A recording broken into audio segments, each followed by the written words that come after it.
The November rain pounded against my apartment window, each drop like tiny fingers tapping out a frantic rhythm that matched my heartbeat. I paced across the worn linoleum of my kitchen, phone clutched so tightly in my palm that my knuckles had turned white.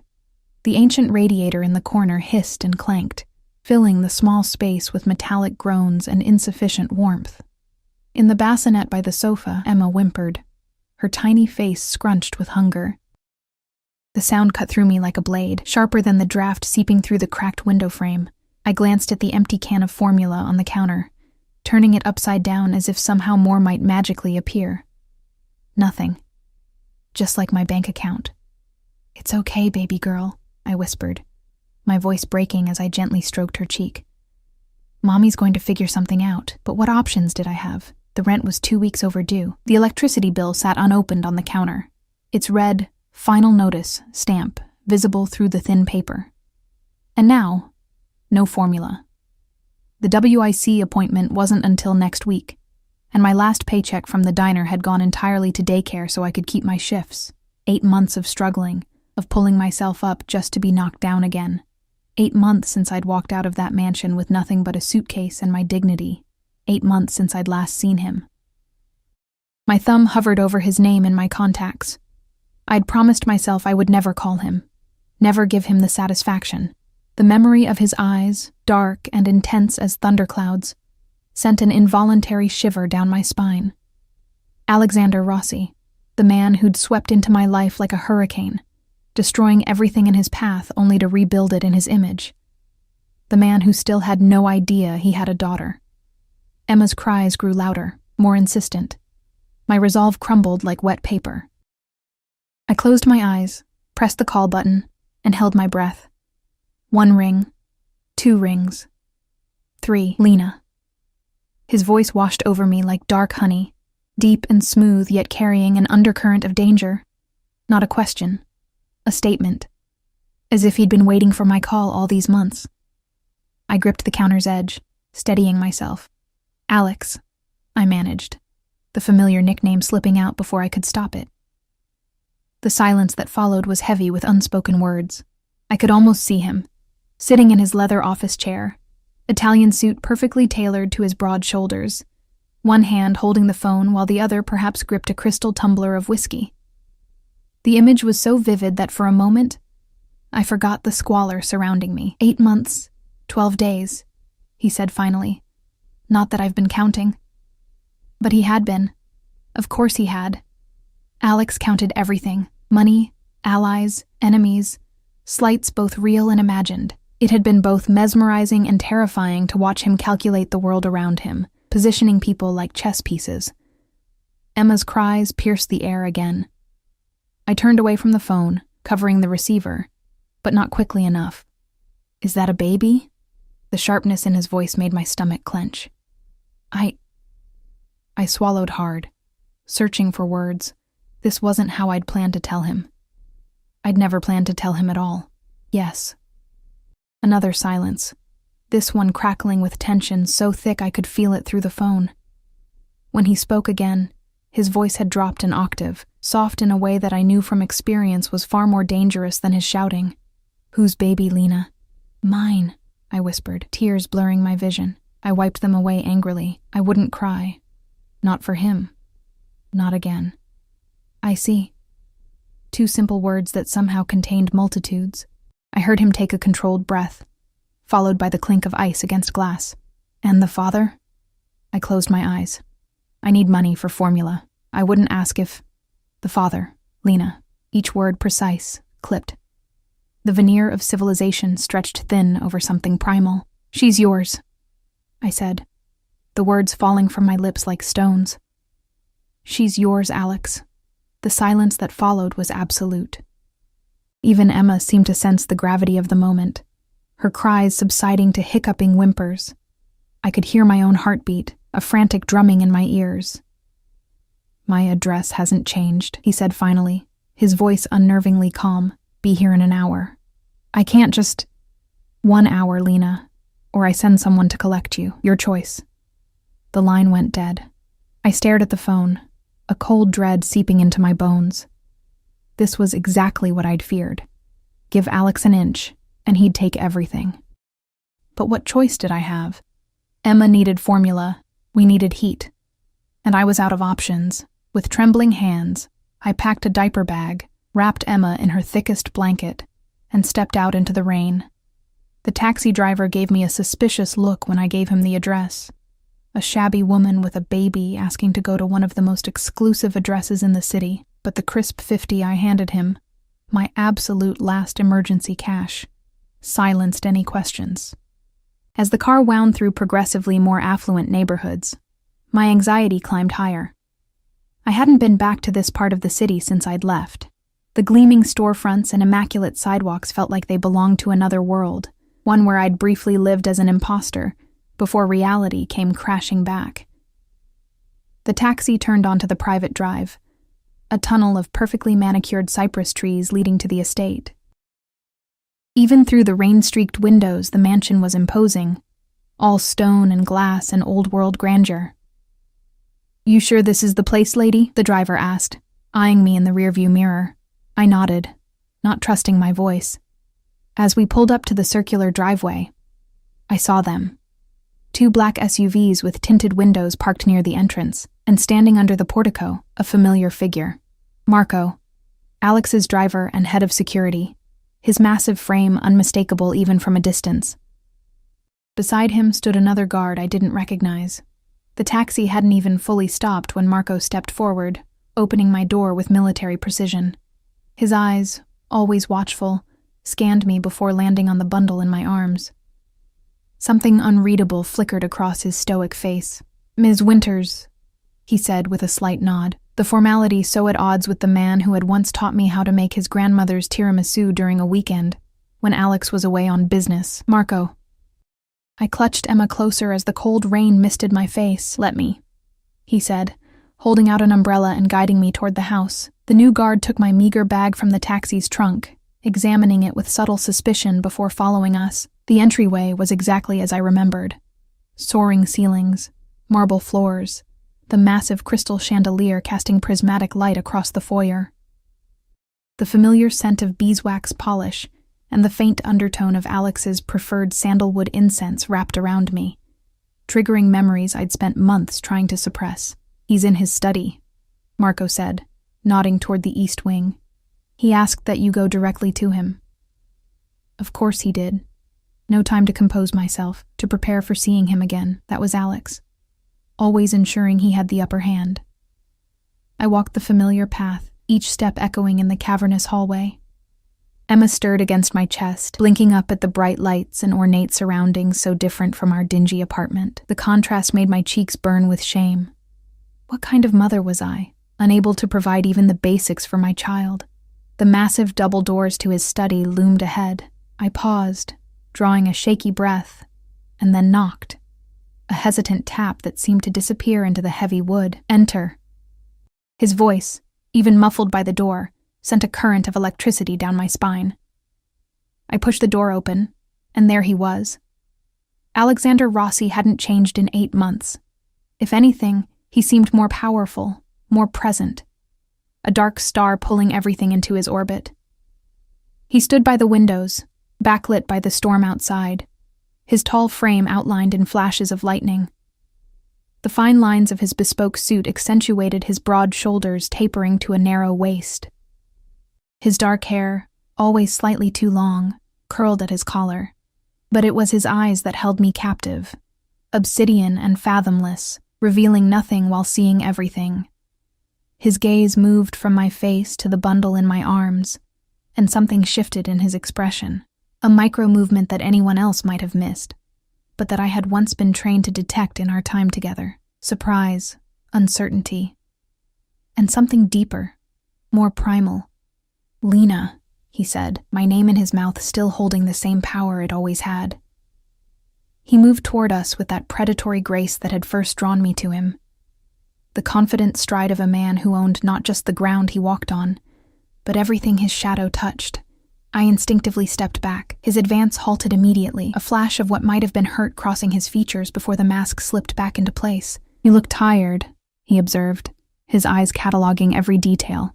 My faded jeans, The worn sweater with a small stain on the collar, the dark circles under my eyes that no amount of concealer could hide. "That's what happens when you have a 3-month-old, I replied, aiming for defiance but hearing the exhaustion in my own voice. 3 months. He calculated silently, his jaw tightening. "You were pregnant when you left." It wasn't a question, but I answered anyway. "Yes." "And you didn't think I deserved to know?" I laughed, a brittle sound that startled Emma. "Deserve? After what happened?" A muscle ticked in his jaw. The only outward sign of the anger I knew was building beneath his controlled exterior. Before he could respond, Emma began to fuss, her tiny face scrunching as she let out a hungry cry. Something remarkable happened then. Alexander Rossi, the man feared throughout the city, whose name was whispered in corridors of power and darkened alleyways alike, faltered. His eyes widened, fixed on his daughter's face with an expression I'd never seen before. Vulnerability. Wonder. Fear. "She needs formula," I said, bouncing gently to soothe her. "That's why I called. I ran out, and I don't get paid until... Give her to me." His voice was soft but brooked no argument. "Alex, please, Lena." That word, please, so rarely used in his vocabulary that it stopped me cold. Reluctantly, I stepped forward, transferring Emma carefully into his waiting arms. His movements were tentative at first, but there was a natural grace to the way he cradled her, supporting her head with surprising gentleness. Emma's cries quieted as she stared up at this new face. For a heart-stopping moment, they regarded each other, father and daughter, with identical expressions of solemn assessment. Then Emma reached up, her tiny hand grasping at the platinum tie pin glinting at his collar. "She has your eyes," he murmured, a tremor in his voice I'd never heard before. "And your temper," I added before I could think better of it. The corner of his mouth twitched, almost a smile. Almost. He looked up at me, and the intensity in his gaze pinned me in place. "You weren't going to tell me." "No," I admitted. "Why?" Such a simple question with such a complicated answer. How could I explain that I'd been terrified? Not of him, never of him directly, but of what his world would do to our child.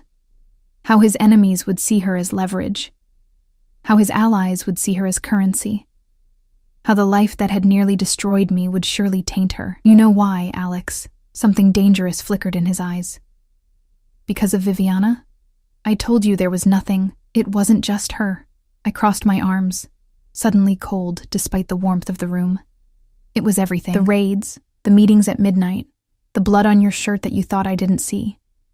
I couldn't..." My voice caught. I couldn't raise a child in that world.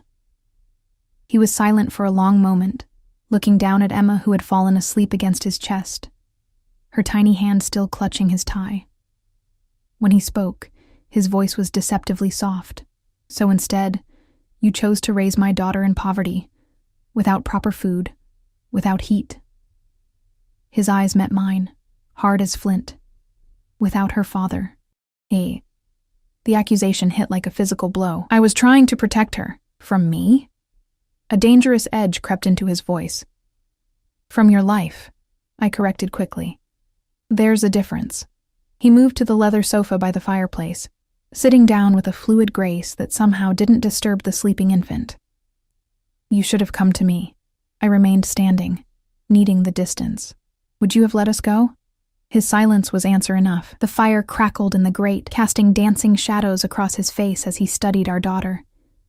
The possessive way he held her, one hand splayed protectively across her back, told me everything I needed to know. We weren't leaving. Not tonight. Possibly not ever.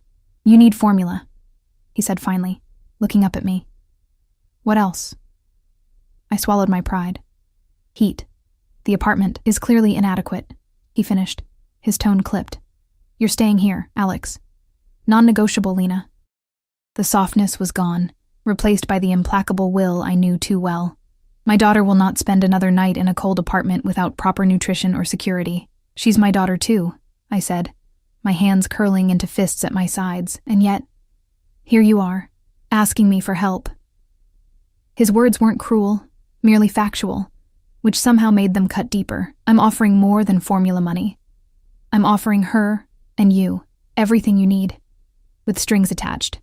Always. He didn't bother to deny it. That was one thing I'd always respected about Alex. His honesty about who and what he was. But those strings will keep her safe, fed, and warm. Can you say the same? I couldn't, and we both knew it. I sank into the armchair opposite him, suddenly too exhausted to stand. The weight of these past months, the sleepless nights, the endless worry, the grinding poverty, crashed over me like a wave. "What's her full name?" he asked, his voice gentler now. "Emma," I whispered. "Emma Grace Winters." I'd given her my maiden name, another decision he would see as a betrayal. "Emma," he repeated, testing the name. "It suits her." He looked up, his dark eyes holding mine. "But her name is Rossi-Lena. That's non-negotiable as well." I didn't respond to his declaration about Emma's name. Some battles weren't worth fighting, at least not tonight, when exhaustion had settled into my bones like lead. Besides, I knew that look in Alex's eyes. The decision had been made. "You need to eat," he said, rising from the sofa with Emma still cradled against his chest. He pressed a button on the desk, and within seconds the door opened to reveal a young woman in a crisp uniform, not one I recognized from my time here. "Sir?" she asked, her eyes darting curiously between us. "Have the chef prepare a meal for Ms. Winters, and call Dr. Abernathy. I want him here within the hour." "A doctor?" I stood up too quickly, my head spinning slightly. "Emma isn't sick. She's just hungry." Alex's gaze swept over me, assessing. "The doctor isn't just for Emma." Before I could protest, he continued issuing orders. "Prepare the East Suite. Have Maria bring up the items on this list." He shifted Emma to one arm with practiced ease.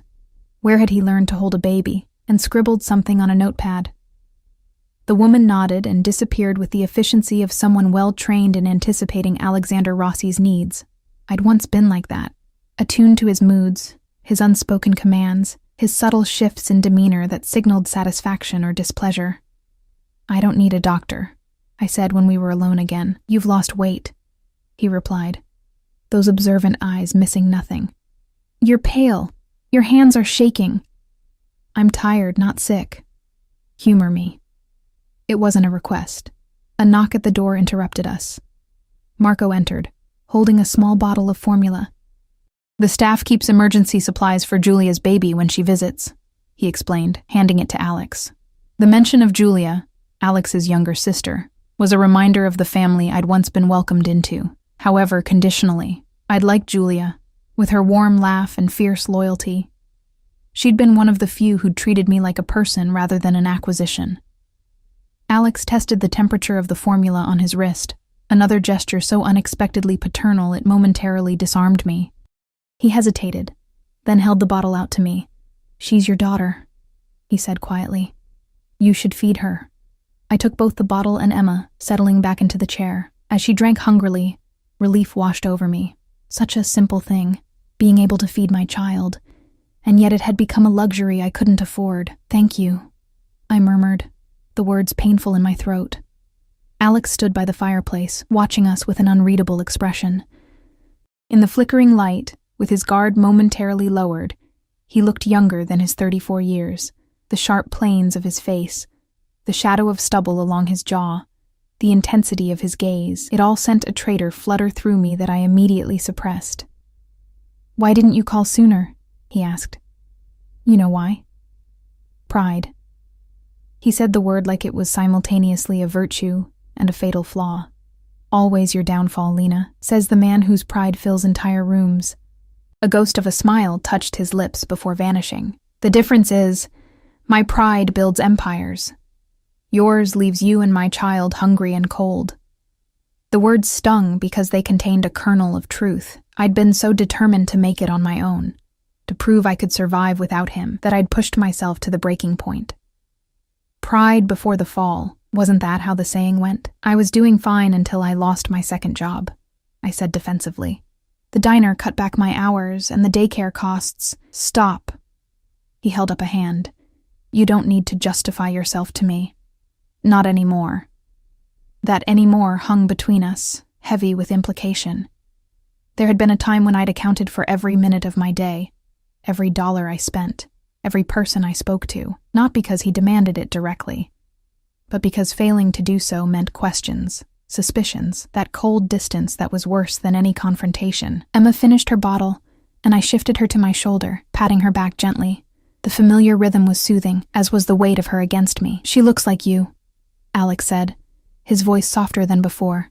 "Around the mouth, the chin."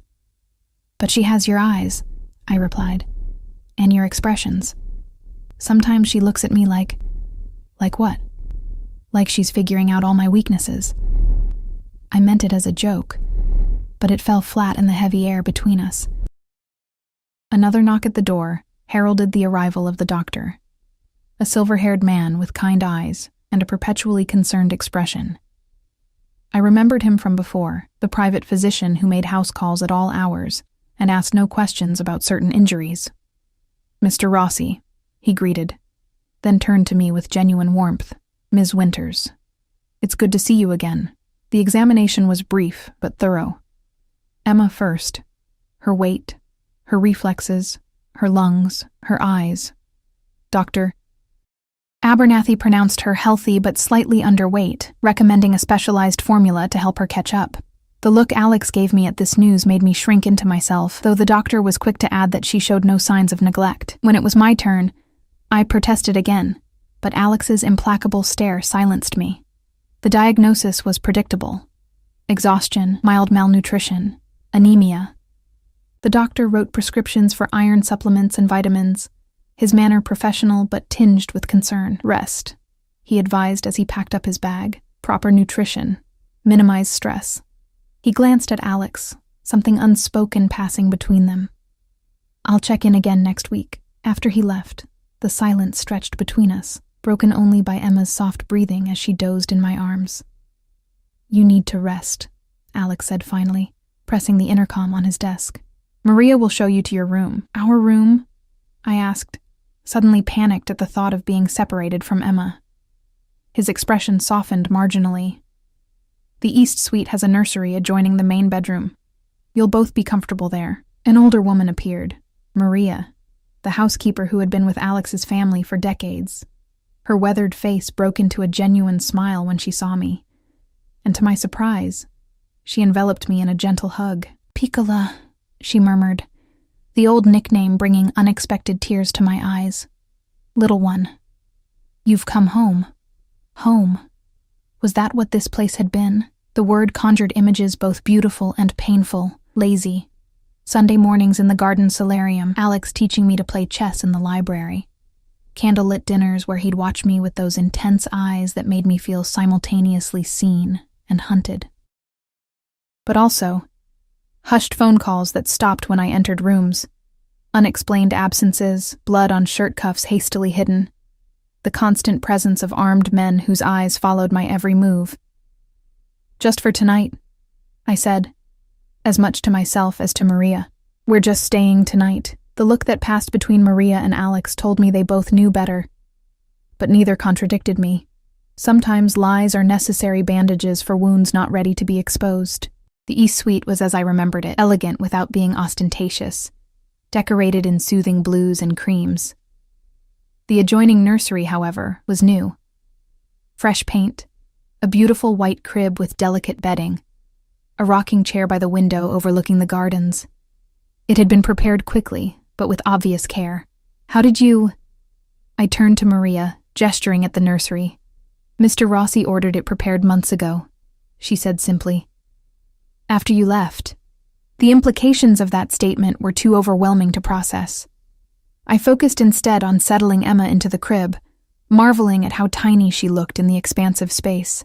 After months of sleeping beside me in our cramped apartment, would she sleep soundly here? Maria showed me where fresh clothes had been laid out. Silk pajamas that would have cost a month's rent at my apartment, toiletries in the marble bathroom, even a new toothbrush still in its packaging. The normality of it, the domesticity, was disorienting.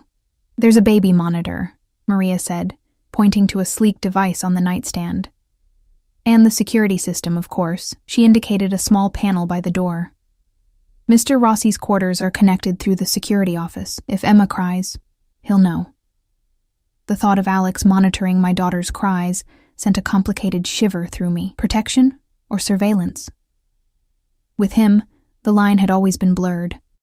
"Thank you, Maria," I said, suddenly desperate to be alone. "I think we'll be fine now." She patted my cheek, her eyes knowing. "Rest, Piccola. Tomorrow is soon enough for difficult conversations." After she left, I stood in the center of the suite, feeling oddly untethered. The opulence surrounding me was so at odds with the life I'd been living that it felt almost obscene. I checked on Emma one more time before heading to the bathroom, stripping off my worn clothes with a mixture of relief and shame. The hot water of the shower was a luxury I hadn't experienced in months. In my apartment, the water heater worked sporadically at best, and I stayed under the spray until my skin turned pink. Clean, wrapped in a plush robe, I padded back to the bedroom to find Alex standing by the crib, watching Emma sleep. He'd removed his suit jacket and tie, and with his shirt sleeves rolled up to expose muscular forearms, he looked more human, more approachable. More like the man I'd fallen in love with before I understood the full reality of his world. "She's perfect," he said without looking up. "Absolutely perfect." "She is," I agreed, hanging back by the bathroom door, unsure of my place in this tableau. "You should have told me, Lena." His voice was quiet, but edged with something dangerous. "You should have told me I had a daughter." "Would it have made a difference?" I asked, equally quiet. "Would you have let us go?" Now he did look up, his dark eyes reflecting the soft glow of the nightlight. "You know the answer to that. Then you know why I left the way I did." He straightened, moving away from the crib with reluctance. "We have a lot to discuss. Tomorrow," I said, echoing Maria. "Please, Alex. I'm exhausted." For a moment, I thought he would insist. Alex Rossi was not a man accustomed to deferring conversations, especially important ones, but he surprised me. "Tomorrow," he agreed. He paused at the door, his hand on the knob. "Lena." "Yes." "Don't try to leave during the night. The security system is active, and my men are on alert." His tone was conversational, as if he were commenting on the weather rather than issuing a thinly veiled threat. "For your protection, of course, of course." "Always for my protection, never my imprisonment. Good night, Alex." After he left, I moved to the window, drawing back the heavy curtains to peer out at the stormy night. Lightning flashed, illuminating the grounds with its stark light. In the distance, I could make out the silhouettes of men patrolling the perimeter, shadows moving with military precision through the rain, for my protection, for Emma's protection, or to ensure we remained exactly where Alex wanted us. I let the curtain fall back into place and checked on Emma once more, before climbing into the vast bed. The sheets were cool Egyptian cotton, the mattress perfectly supportive after months of sleeping on a lumpy futon. Every muscle in my body seemed to sigh with relief, yet despite my exhaustion, sleep eluded me. My mind raced with the implications of what I'd done. One phone call, that's all it had taken to pull us back into Alex's orbit. One moment of desperation, and now we were here, surrounded by luxury and danger in equal measure. Had I made a terrible mistake, or had I finally accepted an inevitable truth? In the darkest hour of the night, with rain lashing against the windows and my daughter sleeping peacefully in a crib that had been waiting for her for months, I faced the reality I'd been running from. Alexander Rossi would never let us go. Not now. Not ever. The question was no longer whether we would be part of his world, but how I would protect Emma within it. And deep in a corner of my heart I'd tried to silence. Another question whispered, could I protect her from him, if a part of me still remembered what it was to love him? Morning came with pale sunlight filtering through the curtains and the gentle sounds of Emma stirring in her crib. For a disorienting moment, I didn't recognize my surroundings, the high ceiling, the elegant furniture, the silky sheets tangled around my legs. Then memory flooded back, and with it, anxiety. I hurried to Emma, finding her awake and surprisingly content, her dark eyes taking in the unfamiliar room with the alert curiosity that never failed to amaze me. Had I ever been that observant, that engaged with the world, or had life already taught me to keep my head down when I was her age? "Good morning, sweet girl," I murmured, lifting her into my arms. "Did you sleep well in your fancy new bed?" She gurgled in response, one tiny hand reaching up to pat my cheek. The simple gesture unleashed a flood of love so intense it was almost painful. This was why I'd made the call. This was why I'd swallowed my pride and returned to the one place I'd sworn never to set foot in again. For her. Everything for her. A soft knock at the door interrupted our moment. Maria entered bearing a tray with breakfast and a fresh bottle for Emma. "Mr. Rossi asked me to bring this up," she said, setting the tray on a small table by the window. "He said to tell you he's in meetings this morning, but will expect you both for lunch at 1 o'clock in the garden room. Not an invitation, an expectation." Already, the subtle reminders of who held the power in this house were being established. "Thank you, Maria," I said, settling Emma in my lap to give her the bottle. Has he said anything else? About our staying here?" The older woman's eyes softened with sympathy. "It's not my place to speak of Mr. Rossi's plans, Piccola, but I can tell you he was up most of the night, making calls, giving orders."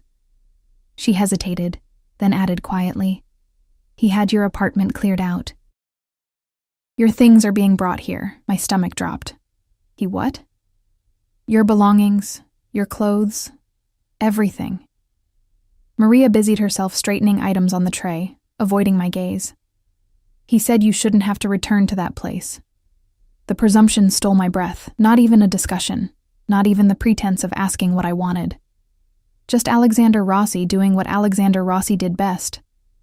Taking control, eliminating options, creating facts on the ground that couldn't be undone. "I see," I managed, my voice tight. Maria paused at the door. "He means well, Lena. In his way." That was the problem, wasn't it? Alex's way of meaning well was indistinguishable from his way of asserting complete dominance. Love and control were so intertwined in his mind that I doubted even he could separate them anymore. After Maria left, I ate mechanically, the fresh fruit and warm pastries turning to ash in my mouth despite their quality. Each bite was a reminder of what I'd sacrificed by making that call. My independence, hard-won and precious, traded for security and comfort.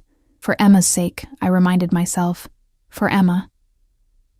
I dressed in the clothes that had been provided, simple but expensive jeans, a cashmere sweater in a soft shade of blue, even new underwear with the tag still attached. Everything fit perfectly, which was both comforting and unsettling. Alex had remembered my size, or perhaps had someone check before ordering these items. Either way, it spoke to an attention to detail that had once made me feel cherished and now made me feel observed. The morning passed slowly. I explored the suite, finding a small sitting room I hadn't noticed the night before, stocked with books I'd once mentioned enjoying. The nursery had been equipped with everything Emma might need: diapers, wipes, creams, even toys appropriate for her age. The thoroughness was impressive and intimidating. It was as if Alex had been preparing for our return all along, confident that eventually I would come back to him. At noon, I began getting ready for lunch, more nervous than I wanted to admit. I'd spent our marriage learning to navigate Alex's moods, to anticipate his reactions, to present myself in ways that pleased rather than provoked him. Old habits resurfaced as I applied a touch of makeup, styled my hair, and dressed Emma in the sweetest of the outfits that had appeared in the nursery drawers. "We need to be smart about this," I told her as I fastened tiny buttons. "We need to figure out what he wants, what he expects."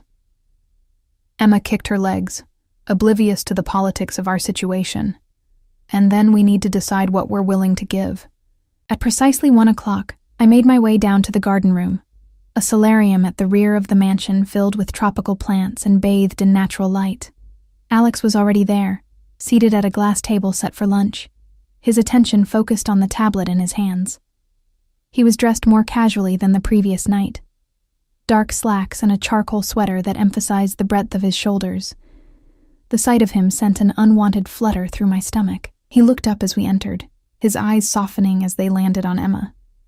With deliberate movements, he set aside the tablet, rose, and came to us. "You look rested," he said, his gaze moving from Emma to meet mine, "both of you." "It's amazing what a night in a warm room can do," I replied, aiming for lightness but hearing the edge in my own voice. If he noticed my tone, he chose to ignore it. "May I?" he asked, holding his arms out for Emma. I hesitated only briefly before transferring her to him. The ease with which he held her still surprised me. Emma regarded him solemnly for a moment before breaking into a gummy smile that transformed her serious little face. "She smiles now," he said softly, wonder evident in his voice. "When did that start?" "A few weeks ago." The milestone seemed so significant now, sharing it with him. "She's been doing it more and more." He returned her smile, and for a moment, just a heartbeat, I glimpsed the man I had fallen in love with. Not the powerful, dangerous figure who commanded fear and respect throughout the city, but the private Alex, who had once showed me his vulnerability in rare, precious moments. "Come," he said, gesturing toward the table. "You need to eat." Lunch was a masterpiece of subtle intimidation. Servers appeared and disappeared with silent efficiency. The food, a delicate risotto with wild mushrooms, my favorite, was impeccable. Crystal glasses filled with sparkling water caught the sunlight, throwing rainbows across the white tablecloth. And through it all, Alex kept Emma on his lap, feeding her a bottle with one hand while conducting our conversation with the calculated precision of a maestro. "Your things should arrive this afternoon," he said casually, as if informing me of the weather forecast. I set down my fork. "You had my apartment cleared out?" "Yes." Without asking me, he met my gaze directly. "Would you have agreed?" "That's not the point," I said, fighting to keep my voice even. "You had no right." "I had every right," he interrupted, his tone still conversational but with steel underneath. "That place was unsuitable for my child, for my wife." The word hung in the air between us. Wife, not ex-wife. Not Lena. Wife. "We're divorced, Alex," I reminded him gently. A smile touched his lips. "Cold as winter." "Are we?" My blood ran cold. "What are you talking about?" "The papers were finalized months ago. My lawyer confirmed."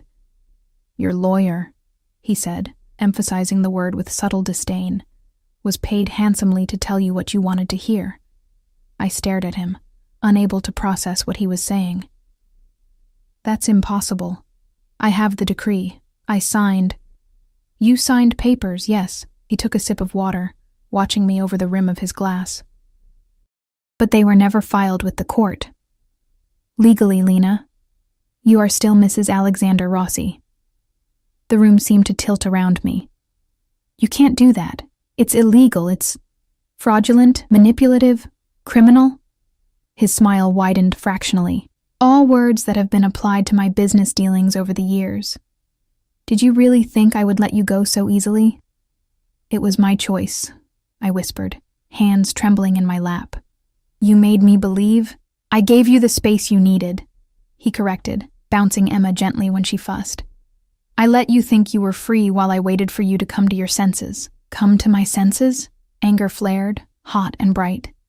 "I left because I caught you with Viviana draped across your lap at that party. Because I found blood on your shirts and guns in our closet.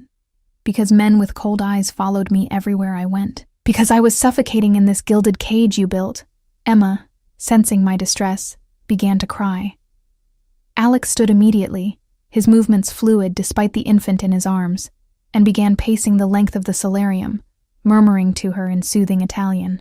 The tenderness of the gesture contrasted so sharply with the coldness of his revelations that I felt dizzy with cognitive dissonance. "First," he said, once Emma had quieted, his voice deadly soft, "Viviana was drunk and threw herself at me. I was removing her from my office when you walked in. A fact you would have known had you given me 30 seconds to explain, rather than storming out." I opened my mouth to protest, but he continued. "Second, yes. My business sometimes involves violence. I have never pretended otherwise. The blood, the guns, these are tools of my trade. Unpleasant but necessary." "Necessary for what?" I demanded. "Hurting people? Extortion? Murder?" His expression hardened. "Necessary for protecting what's mine. My family, my business, my territory." His eyes locked with mine. "You. I never asked for that kind of protection." "You didn't have to ask." He returned to the table, still holding Emma, who had fallen asleep against his chest. "It came with the ring you accepted." The diamond on my left hand had been gone for 8 months, yet I could still feel its phantom weight. 3 carats, flawless, set in platinum. a beautiful shackle that had marked me as Alexander Rossi's property. "You're saying I'm still legally your wife," I said, trying to focus on the immediate issue. "That the divorce was a fiction, yes. And you think that gives you the right to move my things? To keep us here against my will? To make decisions about our lives without consulting me? I think," he said with deliberate patience, "that it gives me the responsibility to ensure my wife and daughter are safe, comfortable, and cared for." He paused, his gaze never leaving mine. "Something you made impossible when you disappeared in the middle of the night without a word. Guilt, unwanted, unwelcome, twisted in my chest. I had left without explanation, without confrontation. I'd taken the coward's way out, slipping away while he was on a business trip, leaving only a note that said I couldn't live this way anymore. I'd blocked his number, moved across the city, changed my email address. I'd done everything I could to erase Alexander Rossi from my life. And then I'd discovered I was carrying his child. I was scared, I admitted, the words difficult to push past the tightness in my throat. After what I thought I saw with Viviana, after finding those guns, I felt like I was living with a stranger, a dangerous one. Something flickered in his eyes, pain, perhaps, or regret. It was gone before I could be sure. "I would never hurt you, Lena. Never." The conviction in his voice was absolute. "Everything I've done, every decision I've made, has been to keep you safe." "Safe from what?" I challenged. "Other dangerous men like you?" His jaw tightened. "Yes." The simple admission stunned me into silence. I had expected denials, justifications, the usual dance of half-truths that had characterized so much of our marriage. Not this stark acknowledgement of the danger that surrounded him, surrounded us. "The world I operate in is not kind, not gentle," he continued, his voice low. "There are men who would not hesitate to use you against me, who would hurt you, hurt Emma, to get to me." His hand smoothed over our daughter's dark curls with infinite gentleness. "When you left, I let you go, because I thought perhaps you would be safer away from me, untraceable, unconnected. But you had me watched, I guessed, pieces falling into place. You knew where I was all along." He didn't deny it. "At a distance. Just enough to know you were safe, until I wasn't." The realization was bitter on my tongue. Until I couldn't afford heat or formula, until I had to call you. Yes. No apology, no shame in the admission, just that unflinching honesty that had always been both his most admirable and most terrifying quality. "And now you're home, where you belong, where she belongs. Home." There was that word again, loaded with meaning and expectation. "What happens now, Alex?" I asked, suddenly exhausted by the chess game we were playing. "You keep us here? Lock us in your fortress? Pretend the past 8 months never happened?" He considered me for a long moment, his expression unreadable. "I want my family back, Lena. I want my wife and my daughter under my roof, where I can protect them, where I can provide for them." A muscle worked in his jaw, "Where I can love them." The word love from his lips sent a shock through me. Alexander Rossi did not speak of love easily or often. In our entire relationship, I could count on one hand the times he'd said the word directly. "Love isn't possession," I said softly. "It isn't control. In my world, they're one and the same." He shifted Emma to his shoulder, her tiny form dwarfed by his broad frame. "What I possess, I protect with my life. What I control, I ensure thrives. And what about what I want, what I need? Tell me." His dark eyes fixed on mine with unsettling intensity. "What do you want, Lena? What do you need? Name it, and it's yours." The offer hung in the air between us, tempting in its simplicity. What did I want? Security for Emma, a warm home, food on the table, freedom from the grinding anxiety of poverty, but also independence, agency, the right to make my own choices, even my own mistakes. Could I have both? Could there be a middle ground between the extremes of isolated struggle and gilded captivity? "I need time," I said finally. "Time to think, to adjust." I took a deep breath. "And I need you to listen to me, really listen, when I tell you what I'm comfortable with and what I'm not." He studied me for a long moment, calculation visible in his eyes. Alexander Rossi, negotiating terms, weighing concessions against gains. "A week," he said eventually. "Stay here, with Emma, for 1 week. Get your strength back. Let me get to know my daughter." His gaze was steady, unwavering. "At the end of that time, we'll talk again. And if you still want to leave," he paused, the words clearly difficult for him, "I won't stop you." Suspicion flared. "Just like that? You'll let us walk away?"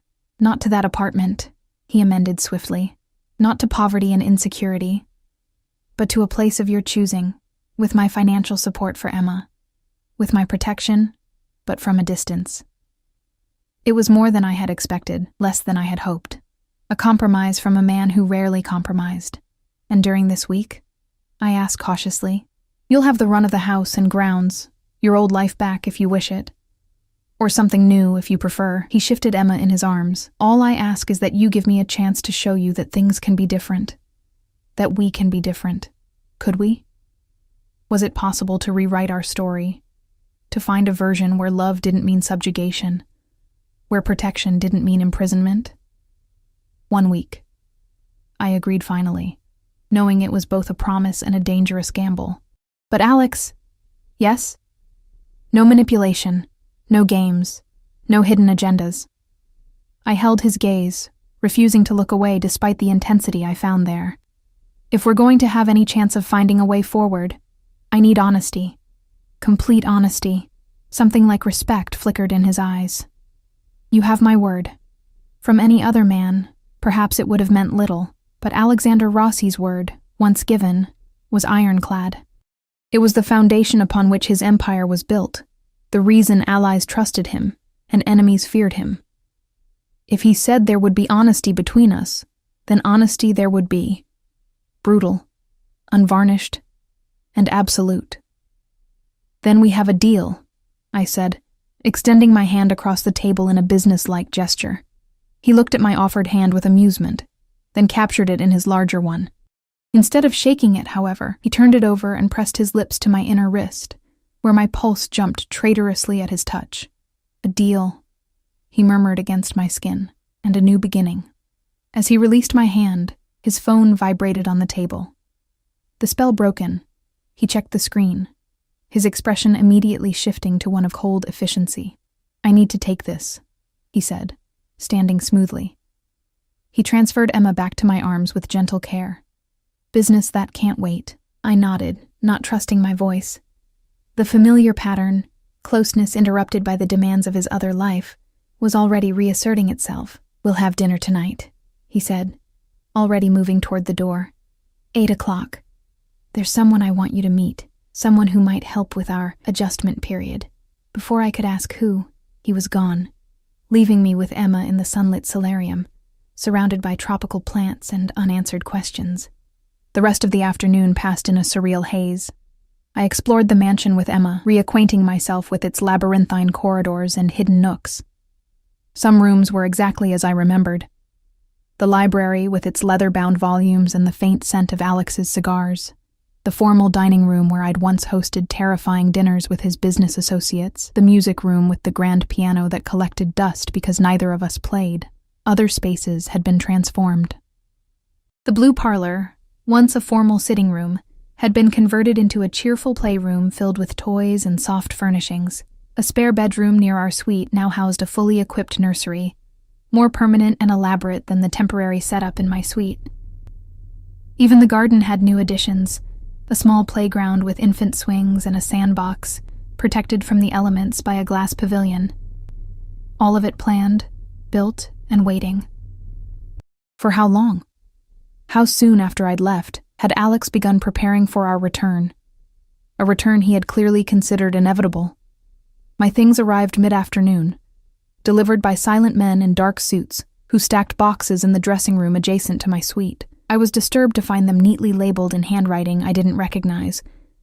Winter clothes, books, mementos. Someone had been in my apartment before today, cataloging my possessions, perhaps even reporting back to Alex about my living conditions.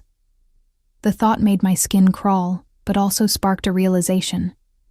If Alex had known how dire our situation had become, why had he waited for me to call? Why allow us to reach the point of desperation before stepping in? The answer came with uncomfortable clarity. Because he'd needed me to come to him, to ask for his help, to surrender the independence I'd fought so hard to maintain. My pride, as he'd pointed out, had been both shield and weakness. At 6 o'clock, Maria appeared with a garment bag. "Mr. Rossi asked that you wear this tonight," she said, hanging it on the closet door. "Of course, it's your choice." The gentle addition, "your choice," was new. In the past, Alex's requests about my appearance had been delivered without such qualifications. Another adjustment, perhaps, to our new dynamic. I waited until Maria left before unzipping the bag. Inside was a simple but elegant black dress, sleeveless, with a modest neckline, and a skirt that would fall just below my knees. Tasteful, expensive, but not overly formal. The kind of dress that wouldn't look out of place at a business dinner. Accompanying it was a small velvet box. My heart stuttered as I opened it, expecting to find my old wedding ring, the one I'd left on his desk the night I fled. Instead, nestled on black velvet, was a delicate gold bracelet, fashioned like a slender vine with tiny leaves. Beautiful, but without the weight of symbolism a ring would carry, a peace offering, perhaps, or a first step in a longer campaign. At 7:30, I was dressed and ready, having fed and bathed Emma. The nursery adjoining my suite had been stocked with a baby monitor that connected to a small device I could carry with me. "Just for dinner," I told Emma, as I laid her in the crib, already drowsy from her bath. "I'll be back to check on you, and Maria will come if you cry." I stroked her downy hair, marveling as always at its softness. "We're going to figure this out, sweet girl. I promise." She blinked sleepily, those dark eyes, so like her father's, already drifting closed. I stood watching her for a long moment, gathering courage for whatever awaited me downstairs. The small dining room, not the formal one used for business entertaining, but the more intimate space where Alex and I had taken most of our meals together, was lit with candles when I arrived. Alex stood by the fireplace, talking quietly with a woman I didn't recognize. He looked up as I entered, his conversation faltering momentarily as his eyes swept over me. "Lena," he said, and something in his voice made heat rise to my cheeks. "You look beautiful." "Thank you," I replied, self-consciously touching the bracelet at my wrist. "For this, as well. It's lovely." His smile was brief, but genuine. "I'm glad you like it." He gestured to the woman beside him, an elegant blonde in her early 40s. "This is Dr. Catherine Reynolds, Kate, my wife, Lena." Wife, not ex-wife. The correction I might have made stuck in my throat as the woman extended her hand with a warm smile. "It's wonderful to meet you, Lena," she said, her handshake firm and professional. "Alex has told me so much about you." "Dr. Reynolds is a family therapist," Alex explained, moving to pull out my chair as a server appeared with the first course. "She works with people in our unique situation." Our unique situation, such a delicate way of describing a marriage built on power imbalances, then fractured by mistrust and fear, now held together by a child and legal manipulation. "I specialize in helping couples navigate complex reconciliations," Dr. Reynolds elaborated once we were seated, "particularly in cases where there are significant external pressures." "You mean when one half of the couple is involved in organized crime?" The words slipped out before I could stop them, sharp with the edge of bitterness I'd been suppressing all day. To her credit, the therapist didn't flinch. "I work with people whose lives involve unique security concerns, yes. Politicians, high-profile business leaders, and yes, individuals whose businesses operate in gray areas of the law." Alex's expression had hardened at my outburst, but he remained silent, watching the interplay between us with calculated interest. "And Alex has hired you to, what? Convince me to stay? To accept this life again?" I picked up my wine glass, needing something to occupy my hands. "Actually, Doctor," Reynolds said calmly, "Alex has hired me to help both of you communicate effectively about your needs and boundaries, to facilitate honest conversations about what a shared future might look like, if that's what you both want." I glanced at Alex, surprised. That's not usually your style, hiring someone to help with compromise. A muscle ticked in his jaw. I'm attempting to demonstrate that things can be different, Lena, that I am capable of change. The admission, vulnerable, almost humble, caught me off guard. Alexander Rossi did not acknowledge weaknesses, did not admit to needing improvement. The man I had married had been utterly confident in his rightness, his methods, his vision of our life together. Why now? I asked quietly. Why not before I left? Because I didn't understand what I stood to lose, he replied, his dark eyes holding mine. Not until you were gone. The raw honesty in his voice stole my breath. This was new territory for us. This direct acknowledgement of pain, of failure, of loss. Dr. Reynolds allowed the moment to stretch between us before gently redirecting. I understand you've agreed to stay for a week, Lena. I'd like to propose that during that time, we have daily sessions. Sometimes just you and me, sometimes including Alex, sometimes perhaps even with Emma present. To what end? I asked, still wary despite her soothing manner. To help you both determine what happens at the end of the week, she said simply. Whether that's a new beginning together or a more amicable, supportive separation. Alex's knuckles whitened around his wineglass at the word separation. But he said nothing. And you're truly impartial? I pressed. Given who's paying your fee, she smiled, unfazed by my skepticism. My professional ethics require my impartiality, regardless of who's paying. But more importantly, Alex has explicitly requested that I prioritize your welfare and Emma's in my recommendations, even if those don't align with his preferences. I looked to Alex, searching his face for confirmation. He nodded once, a sharp dip of his chin. Whatever happens, Lena, I want it to be something you choose, not something you endure. The server returned with our main course, providing a brief respite from the intensity of the conversation.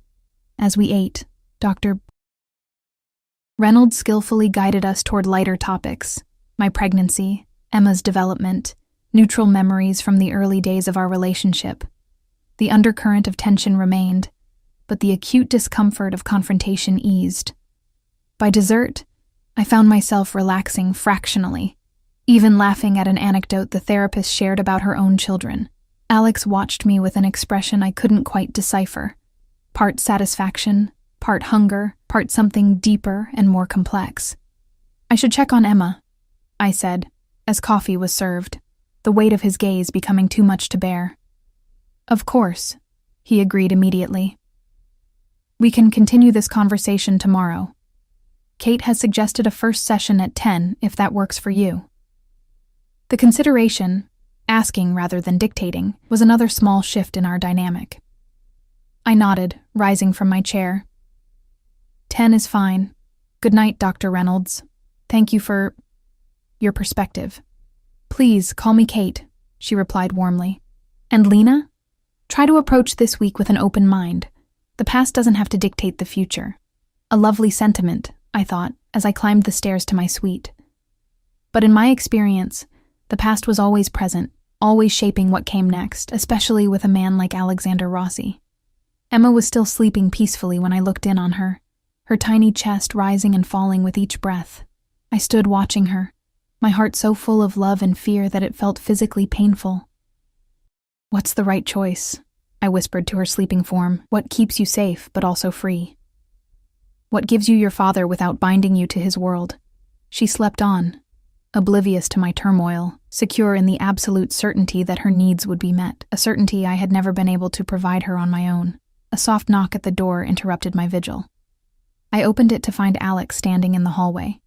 His tie loosened, his expression guarded. May I come in? He asked, the formality at odds with the man who had once considered this entire house, including my body, his domain to command. I hesitated, then stepped aside. He entered, moving immediately to the crib to look down at Emma. The tenderness that transformed his face when he gazed at her was still startling to me. This softer, more vulnerable version of Alexander Rossi that I had never witnessed before. She looks peaceful, he said softly. She is, for now. I crossed my arms, maintaining distance between us. She's a good sleeper, thankfully. He turned to face me, his expression serious. I meant what I said at dinner, Lena. I want things to be different this time. Different how? I challenged. You're still who you are, Alex. Your business is still what it is.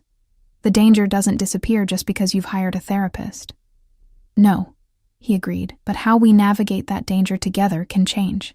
The boundaries between my work and our home can be clearer. Your autonomy can be respected. Can it? I raised an eyebrow. You manipulated our divorce, had me watched for months, and moved all my possessions without consulting me. Those aren't the actions of a man who respects autonomy. A flash of frustration crossed his face. I was protecting you, both of you. No, you were controlling us, I corrected. There's a difference.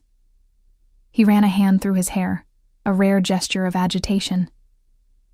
Then help me understand the difference. Help me learn where the line is. The request, vulnerable, almost pleading, was so unexpected that it momentarily silenced me. Alexander Rossi did not ask for help. He did not acknowledge gaps in his understanding. He certainly did not invite correction. That's not something I expected to hear from you, I admitted. 8 months without you and Emma has changed my perspective, he said quietly. 8 months, wondering if you were safe, if you were happy, if I would ever see you again. He took a step closer, still careful to maintain a respectful distance. I thought I knew what was best for you. I thought my way was the only way. I was wrong. The admission hung in the air between us, fragile and unprecedented. How do I know this isn't just another strategy? I asked, voicing my deepest fear. How do I know that once you have what you want, me and Emma here permanently, things won't revert to how they were before? You don't, he said with that brutal honesty I'd always found both admirable and frightening. You can't know. Neither can I. But I'm willing to do the work, Lena. Whatever it takes to earn back your trust, to build something better than what we had before. He reached out slowly, telegraphing his movements, and took my hand. The touch, warm, familiar, electric, sent a shock wave through me. How long had it been since he had touched me with such gentleness, such uncertainty? One day at a time, he said, his thumb brushing over the bracelet at my wrist. That's all I'm asking. 1 week to show you what's possible. I should have pulled away. I should have maintained the boundaries I'd promised myself I would enforce. But standing there in the dim light of the nursery, with Emma sleeping peacefully beside us, and Alex looking at me with more vulnerability than I'd ever seen from him, I found myself nodding. 1 day at a time, I echoed, my voice barely above a whisper. He lifted my hand to his lips, pressing a kiss to my knuckles that was both chaste and charged with meaning. Thank you, he murmured against my skin, for giving us, this chance. As he left, closing the door softly behind him, I sank into the rocking chair by the crib. My emotions a turbulent mix of hope, fear, and a treacherous longing for the man I had once loved with my whole heart. The man who might still exist beneath the hard exterior of the mafia boss. The man who looked at our daughter with such tenderness that it made my chest ache. 1 week to decide our future.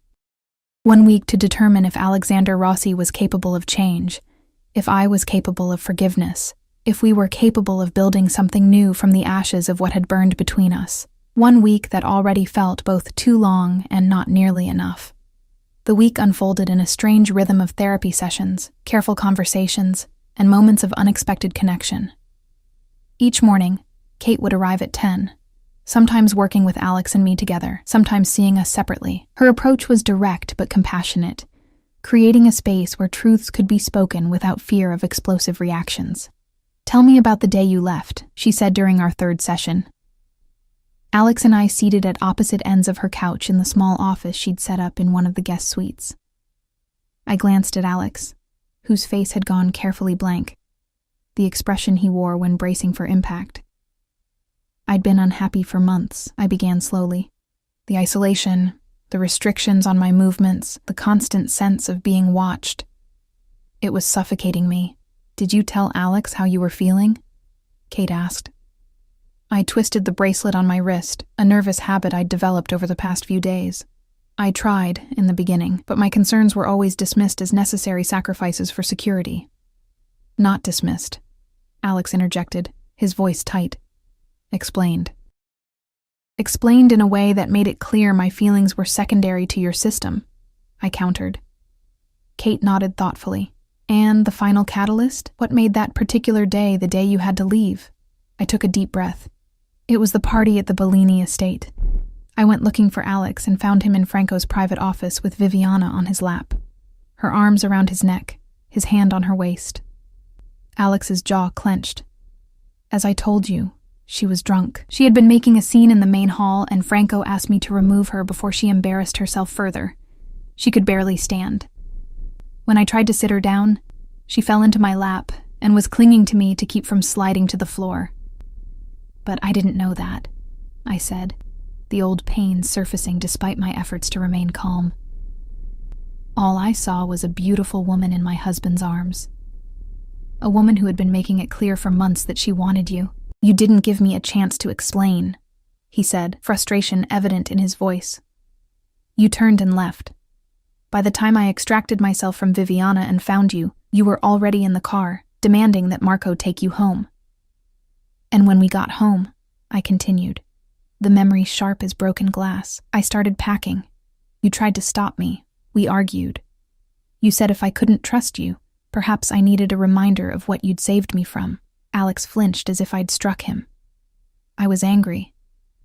Hurt that you would think I would betray you. I didn't mean... It doesn't matter what you meant, I interrupted. It matters what I heard, what I felt. I turned to Kate. He left that night for an emergency business meeting. When I went to put away the clothes I'd pulled out, I found guns in our closet, hidden in a compartment I never knew existed. And then I started looking and found more. Weapons, cash, fake passports. Evidence of a life I knew nothing about. You knew what I did for a living when you married me, Alex said, his voice low. I knew the sanitized version, I corrected, the businessman with some connections to the old country, some dealings in the gray areas of the law. Not, I gestured helplessly, not the arsenal in our bedroom, not the blood I'd seen on your shirts that you always explained away. Kate leaned forward slightly. So you left while he was gone, I nodded. I called a taxi at dawn, left my ring and a note, blocked his number. Moved across the city to a neighborhood I knew his people didn't control, and discovered you were pregnant 2 weeks later. She prompted gently. Yes. I looked down at my hands. I considered contacting him then. But I was still so angry, so scared. And then as the pregnancy progressed, I convinced myself it was better this way. Safer for the baby to be away from his world. Until it wasn't safer anymore, Alex said quietly. Until you were cold and hungry and desperate. The truth of his words stung, but I didn't deny them. We had covered this ground before, in other sessions. The fear that had driven me away, the pride that had kept me from reaching out sooner. The reality that had finally forced my hand. Alex, Kate said, turning to him. What was going through your mind when you realized Lena had left? His eyes never left my face as he answered. Rage, at first, then fear. I had men searching the city within hours. His voice dropped. When we found where you'd gone, that tiny apartment in that neighborhood, I wanted to drag you home immediately. But you didn't, I said softly. This part of the story new to me. No. He exhaled slowly. I watched you from a distance. You seemed determined. Resolute. I told myself you needed time, space. That forcing you back would only make you hate me more. So you fabricated divorce papers to make me think I was free. A shadow crossed his face. A temporary solution. A way to give you the illusion of choice while keeping you legally protected. As my wife, you still had access to accounts you never touched, security you never saw, protection you never knew was there. And when I called about the formula, I'd been waiting, he admitted. Watching your situation deteriorate. Hating every minute of it, but knowing you had to be the one to reach out. To choose to come back, even if just for help. It was manipulative, calculated, and yet viewed through the lens of his particular moral code, almost understandable. Almost. Kate guided us through the rest of the session, helping us unpack the tangled web of assumptions, fears, and unspoken expectations that had characterized our marriage. By the end, I felt emotionally drained, but also strangely lighter, as if the act of speaking these truths had released some of their power to hurt. As the week progressed, I observed Alex with new eyes. He was still Alex, commanding, intense, unyielding in certain matters, but there were subtle shifts in his behavior that I couldn't ignore. He asked before entering my suite, never assuming access. He consulted me about meals, activities, even the smallest decisions regarding Emma. When business called, he explained where he would be and when he would return, without revealing details that might endanger me with knowledge. Most surprisingly, he listened. Really listened, without interruption or dismissal, when I expressed concerns or boundaries. The Alex I had married would have seen such expressions as challenges to his authority. This Alex seemed to recognize them as necessary guideposts for our new relationship, whatever that might become. Emma bloomed under his attention. She was too young to understand the complexities swirling around her, but she responded to his deep voice, his gentle hands, his unwavering focus when he held her. The first time she fell asleep on his chest, I saw tears in his eyes, quickly blinked away, but undeniable. "She trusts me," he said wonderingly, his large hand cradling her tiny head. "How can she trust me when she barely knows me?" "Because you're her father," I said simply. "That connection exists whether you've been present or not." He looked up at me, vulnerability naked on his face. "I've missed so much already, her birth, her first smile. I don't want to miss any more, Lena." The rawness of his emotion caught me off guard. This was the Alex I had glimpsed in rare, precious moments during our courtship, the man beneath the armor, capable of feeling as deeply as he calculated coldly. By the 5th day, Kate suggested we discuss practical arrangements for the future. "If you stay," she said to me, "what would need to be different to make you feel secure and respected?" I had given this considerable thought over the sleepless nights of the past week. "Clear separation between business and home," I began. "No weapons in our living spaces, no business meetings in the house, no discussions of operations, where I might overhear." Alex nodded, his expression serious. "Reasonable. I can maintain offices downtown for those purposes. Freedom of movement," I continued. "No more guards following me everywhere. No more having to account for every minute away from the house." This one made him tense visibly. "That's a security risk I'm not comfortable with, especially with Emma." "I understand the need for security," I acknowledged, "but there has to be a middle ground between being a prisoner and being unprotected." "What if," Kate suggested, "you had a designated security team that maintained a respectful distance, present but not intrusive, and perhaps a check-in protocol that feels less like surveillance and more like mutual reassurance?" Alex considered this. "I could work with that arrangement. And I need my own money," I added. "Not an allowance, not access to your accounts, my own income, from my own work." This clearly surprised him. "You want to work? Even with Emma?" "Not immediately," I clarified. "But eventually, yes. I was halfway through my degree in early childhood education when we met. I'd like to finish it. Maybe teach or work in program development." He was quiet for a long moment, and I braced for objection. The Alex I had married would have dismissed such aspirations as unnecessary, perhaps even inappropriate for his wife. "If that's what you want," he said finally, "I'll support it. Financially, logistically, however you need." The lack of resistance was so unexpected that I momentarily lost my train of thought. "And if I decide to leave?" I asked, forcing myself to address the other possibility. "What then?" His jaw tightened, but his voice remained steady. "Then we establish a co-parenting arrangement that prioritizes Emma's well-being. You would have a home of my choosing for security reasons and financial support, regular visitation schedules, joint decision-making regarding her upbringing. And us?" I pressed. "Would you file the real divorce papers this time?" Pain flashed across his features. "If that's what you want," he said quietly. "Yes." It was the answer I needed to hear, the promise of true choice rather than illusion. Yet it left me with a hollow feeling I hadn't expected. On our final night before the week's deadline, after Emma had been put to bed, Alex asked me to join him on the terrace. The evening was mild, stars scattered across the sky above the carefully manicured gardens. He had set a small table with wine and a light supper, candles flickering in the gentle breeze. "No pressure," he said as I hesitated in the doorway. "Just dinner. Our last night before you decide." I joined him, accepting the glass of wine he offered. For several minutes we ate in companionable silence, the tension between us somehow both acute and comfortable, a familiar discomfort we had learned to navigate. "Do you remember our first date?" he asked suddenly. The memory brought an involuntary smile. "The art gallery opening. You spent the entire evening ignoring the exhibits and watching me instead. You were more interesting than any painting," he said, his eyes warm in the candlelight. "The way you moved through the crowd, cautious but curious, the way you actually looked at the art instead of just pretending to appreciate it like everyone else." "I was so nervous," I admitted. "You were this imposing figure everyone seemed to defer to, and I was just a scholarship student working part-time as a caterer." "You were never just anything, Lena." He leaned forward slightly, the flame catching the angles of his face. "That's what drew me to you from the first moment.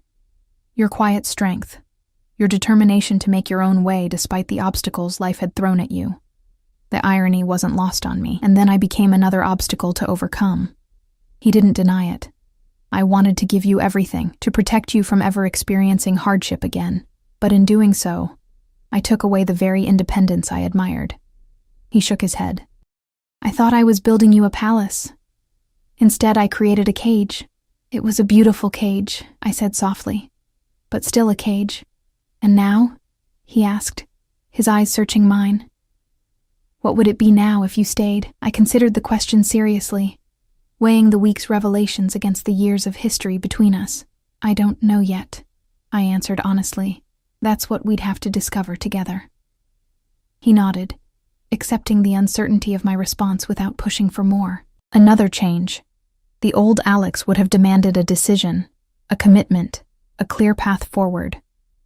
"Whatever you decide tomorrow," he said, reaching across the table to take my hand, "know this. You and Emma are my heart, my family. Whether you're under my roof or across the city, that will never change." The simple declaration, free of manipulation or pressure, touched something deep within me. This was the Alex I had fallen in love with. Direct, passionate, capable of a devotion so intense it was almost frightening in its totality. "I need to ask you something," I said, my heart pounding. "Something important. Anything.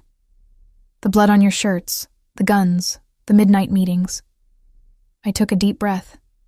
"If I stay, if we try again, I need to know. Will there ever be a time when those things aren't part of our lives? When your business is legitimate enough that we don't live with that shadow?" It was the question that lay at the heart of everything, the one I'd been afraid to ask directly because I feared his answer. Alex was silent for a long moment, his expression grave.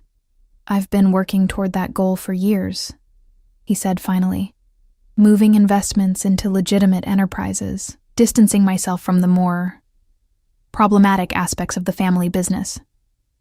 "But?" I prompted, hearing the unspoken qualifier. "But it's complicated. There are obligations, alliances, expectations from the old guard." He met my gaze directly. "I can promise you this. Within 5 years, my primary income will be from legitimate sources. Within 10, I'll be removed enough from the other elements that they won't touch our daily lives. Emma will grow up knowing me as a businessman, not—" He trailed off. "Not a mafia boss," I finished for him. He flinched slightly at the blunt terminology but didn't contradict me. "Yes, and in the meantime?" "In the meantime, I maintain the separation we discussed. Home remains untouched by that world. You and Emma remain protected but not confined.